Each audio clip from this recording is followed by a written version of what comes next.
Yes bakunzi b'u Rwanda TV1 tubwira ati igitondo cyiza, igitondo cy'umugisha ku bakunzi b'u Rwanda TV1. Turusuza abadukurikirana bari hirya no hino mu turere dutandukanye tw'igihugu cyacu cy'u Rwanda. Hari abadukurikirana bari hirya no hino mu ntara y'Amajyepfo, hari abadukurikirana bari mu ntara y'Uburengerazuba, hari abadukurikirana bari mu ntara y'Iburasirazuba ndetse no mu mujyi wa Kigali. Abo bose tuvuga ati mukomeze mugire igitondo cyiza. Kuri uyu wa kabiri rwose amakipe yakomeje gukina. U Rwanda TV1 rwiteguye nabwo kubagezaho uburyo ibintu bikomeje kugenda. By'umwihariko tuza kwibanda muri shampiyona y'u Rwanda, aho shampiyona yaje gukomeza.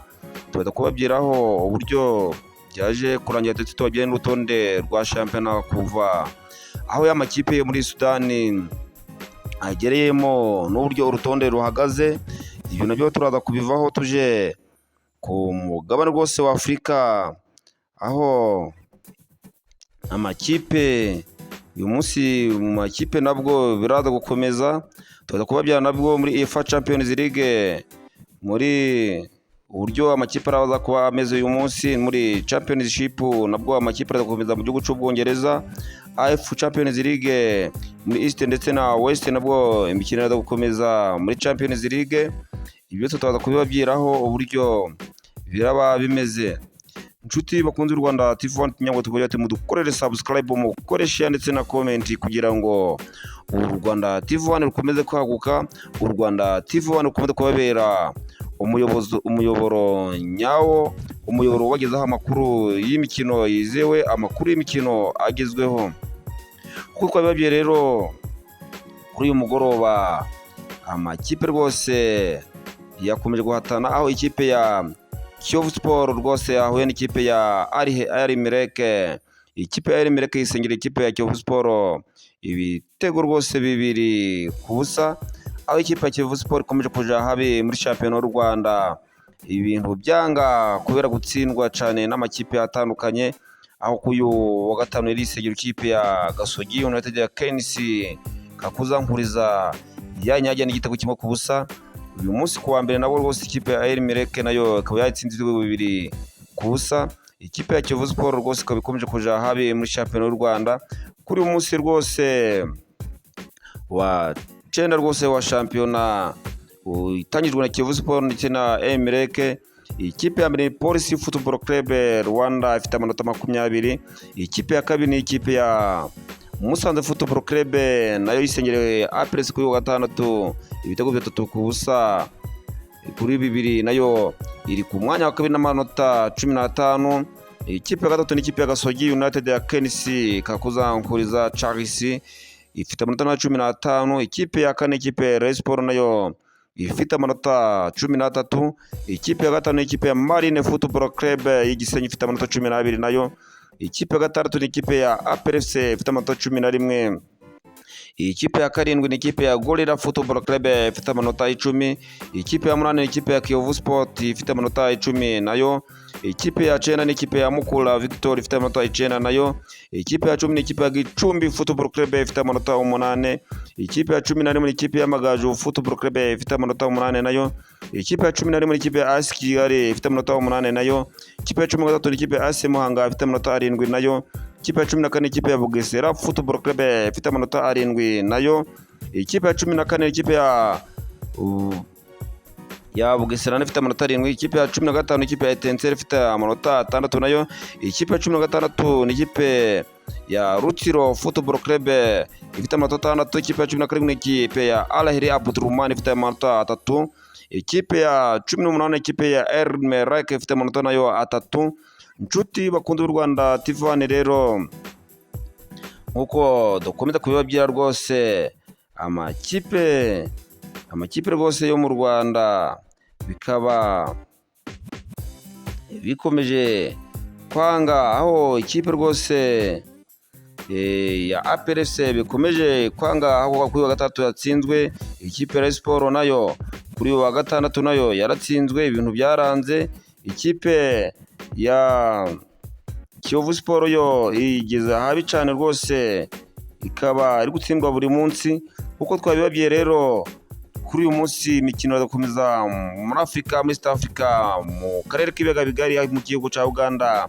Abakunzi bayo ndetse n'abafana babo hirya no hino batandukanye. Premier League yo mu gihugu cya Uganda irakomeza ikipe ya Maroons FC iraza n'ikipe ya Rugazi Football Club. Ikipe y'igisirikare cya Uganda ku isaha 9 nayo UPDF Football Club na Villa Sport Club nabyo bizagukina ku isaha 9. Ikipe ya NEC Football Club irakina na Clavari nayo ku isaha 12. Akaba ari imikino rwose iraba iryoheye abanya-Uganda. Nguko twayogena muri Tanzania hari umukino umwe wa Kiliwaya Football Club ndetse na African Sport Club nayo ni shampiyona ikundwa cyane mu gihugu cya Uganda. Akaba ari shampiyona ikomeje gushimisha abanyafrika muri shampiyona ndetse ya Tanzania. Hakaba harimo n'amakipe yo mu gihugu cya Tanzania ari muri CAF Champions League ndetse na UEFA Champions League. Muri Afrika akaba ari amakipe akomeye cyane nk'ikipe ya Simba Sport Club ndetse n'ikipe ya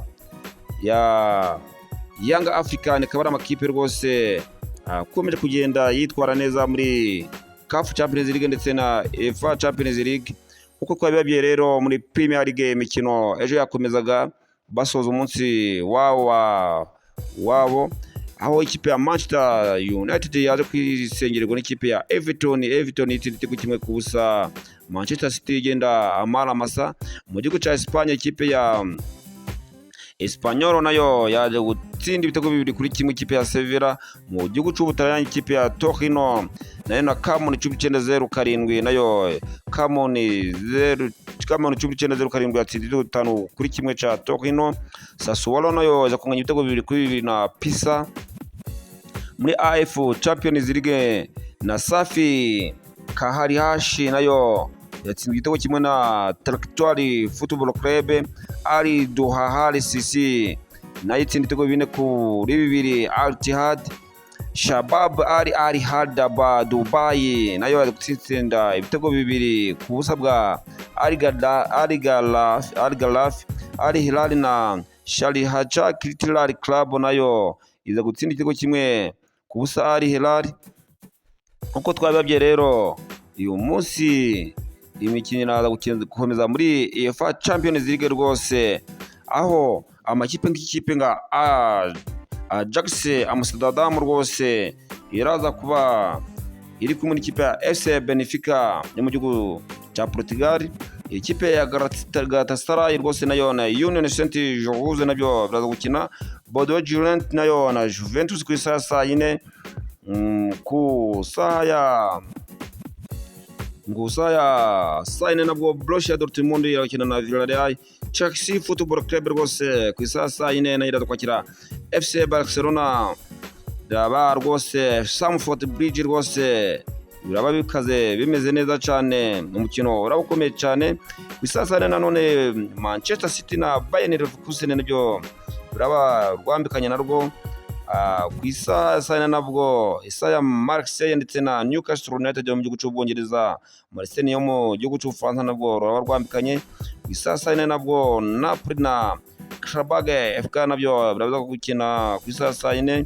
Ku isaha 4 nanone Slavia Prague nayo na Athletic Club nabyo biraza gukina. Nshuti bakunze u Rwanda TV1 rero uko twabaye tubabwira uburyo amakipe akomeje kugenda akurikirana muri UEFA Champions League. Ya mbere ni yo bita Bayern Munich ifite amanota 12. Ikipe ya kabiri ni ikipe ya Arsenal nayo ifite amanota 12. Ikipe ya gatatu ni ikipe ya Inter Milan nayo ifite amanota 12 nayo. Ikipe ya kane ikipe ya Manchester City ifite amanota 10 nayo. Paris Saint-Germain nayo ifite amanota 9 nayo. Ikipe ya gatatu ni ikipe ya Newcastle United ifite amanota 9 nayo. Real Madrid rwose nayo imeze neza cyane ifite amanota 9. Ikipe ya Liverpool nayo ikaba ifite amanota 9. Akaba ari amakipe ahagaze neza ku rutonde rwa shampiyona ya UEFA Champions League. Amakipe akurikiyeho avuye kuba yabaya nayo ikipe ya 9 ni ikipe ya Galatasaray nayo ifite amanota 9 nayo. Tottenham Hotspur ifite amanota 8 ni ya 10. 11 ni FC Barcelona ifite amanota 7. Ikipe ya 12 ni Chelsea ifite amanota 7 nayo. Ikipe ya 13 ni ikipe ya Sporting CP ifite amanota 7 nayo. Ikipe ya 14 ni Borussia Dortmund yo mu gihugu cy'Ubudage nayo ifite amanota 7. Ikipe ya 15 ni ikipe ya Karabag FK nayo ifite amanota 7 nayo. Ikipe ya 16 ni ikipe ya Atalanta ifite amanota 7 nayo. Ikipe ya 17 ni ikipe ya Atletico Madrid yo mu gihugu cya Espagne ifite amanota 6 nayo. PSV Eindhoven yo mu gihugu cy'Ubuholandi nayo ni 18 ifite amanota 5 nayo. Ikipe ya 19 ni ikipe ya AS Monaco nayo ifite amanota 5 nayo. Ikipe ya 20 ni Pafos Football Club ifite amanota 5 nayo. Ikipe ya 21 ni ikipe ya Bayer Leverkusen ifite amanota 5 nayo. Ikipe ya 22 ni ikipe ya Club Brugge yo mu gihugu cy'Ubuholandi ifite amanota 4 nayo. Ikipe ya 23 ikipe ya Intra Frankfurt ifite amanota nayo 4. Ikipe ya 24 ni ikipe ya Napoli rwose ifite amanota 4 nayo. Amakipe nka Marseille ni amanota iri ku mwanya wa 23 ifite amanota 3. Amakipe nka Juventus ku mwanya wa 26 ifite amanota 3 nayo. Amakipe nka Athletic Club ni ya 27 ifite amanota 3 nayo. Ikipe ya 28 ni Union Saint-Gilloise nayo ifite amanota 3 nayo. 29 ni Bordeaux Gironde nayo ifite amanota 2 nayo. Ikipe ya 30 ni ikipe ya Slavia Prague nayo ifite amanota 2 nayo. Ikipe ya 31 ni ikipe ya Olympiacos ifite amanota 2 nayo. Ikipe ya 32 ni ikipe ya Villarreal ni yo mu gihugu cya Espagne nayo akaba ifite amanota inota 1 nayo. Ikipe ya 33 ikipe FC Copenhagen ifite inota 1. Ikipe ya 34 ni ikipe ya Client Alimanta nayo ifite inota 1 nayo. Ikipe za nyuma n'amakipe abiri, ikipe ya Benfica ifite no ubusa, ndetse n'ikipe ya 36 ariyo ya nyuma ya Ajax Amsterdam nayo mu gihugu cy'Ubuholandi ifite ubusa, akaba nta nota na rimwe rwose iragira amakipe ko ari abiri. Inshuti bakunze u Rwanda TV nyamuneka tujye mudukorere subscribe, mukore share ndetse na comment kugira ngo u Rwanda TV rukomeze kwaguka. U Rwanda TV rukomeze kugezaho amakuru meza kandi yizeye. Turabakunda cyane.